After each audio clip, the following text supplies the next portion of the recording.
প্রতিদিনের মতন আমি সকাল 4টায় রান করতে যাই এবং রান শেষ করে বাড়ি আসি। বাড়ি এসে কিছুক্ষণ রেস্ট করে লেগে পড়ি কাজে। তো দেখতে থাকো কী কী কাজ করি।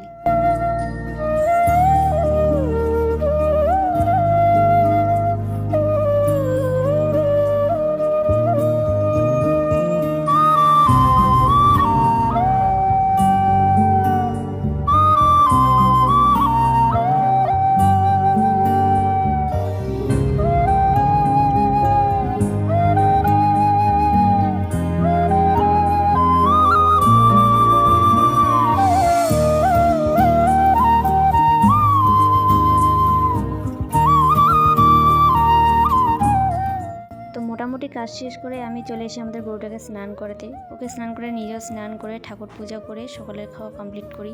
তারপর প্রায় 8টার দিকে আমি বই নিয়ে বসি। তো আজকে আসি, এখন আমি বই পড়ি।